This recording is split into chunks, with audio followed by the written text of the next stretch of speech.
हरि ओम. योगदास जयगणेश जोशी यांनी प्रवचनांमधून सांगितलेले कथामृत क्रमांक 77 मालक सापडला. बाळकोबांना पोस्टमनने पत्र आणून दिले.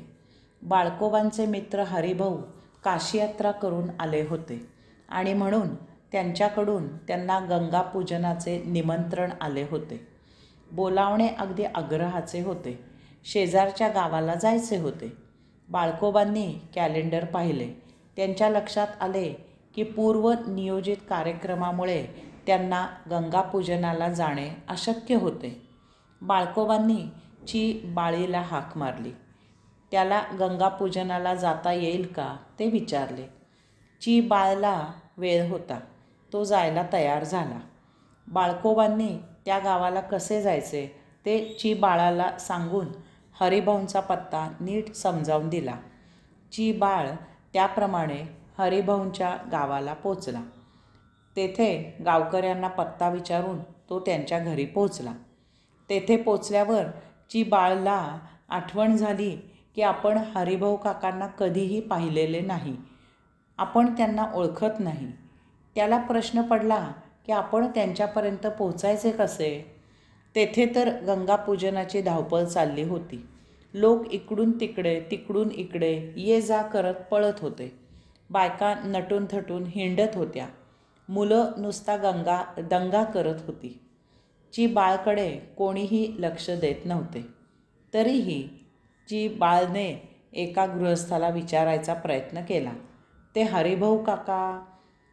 त्याचे ते बोलणे न ऐकताच तो गृहस्थ म्हणाला, अहो ते गडबडीत आहेत आज. गंगापूजनाचा समारंभ चालू आहे. ते उद्या भेटतील तुम्हाला. आता काय करावे या बोलण्याला. बाळने एका मावशीला विचारायचा प्रयत्न केला.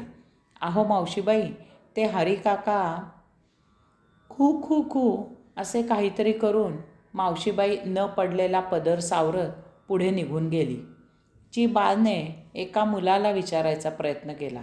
सोनू, तुला हरी आजोबा. अहो ते मला खाऊ देत नाहीत. मी आजीला सांगणार आहे. त्याची तिसरीच तक्रार होती. बाळ वैतागला. त्याला एक युक्ती सुचली. त्याने एक मोठा धोंडा दरवाजाच्या मधोमध आणून ठेवला आणि एका बाजूला जाऊन उभा राहिला. जो येईल तो त्या धोंड्याच्या बाजूने निघून जाईल. लहान मुले धोंड्यावरून उडी मारून पलीकडे जात होती. बायका, कोणी हा दगड ठेवलाय मधोमध, कोणाच्या पायाला ठेच लागली म्हणजे, असे म्हणून एका बाजूने निघून जात. इतक्यात एक मनुष्य आला आणि काहीही न बोलता त्याने तो मोठा धोंडा पटकन उचलला आणि दूर नेऊन ठेवला. बाळूला यजमान हरिभाऊ काका सापडले. हरि ओम.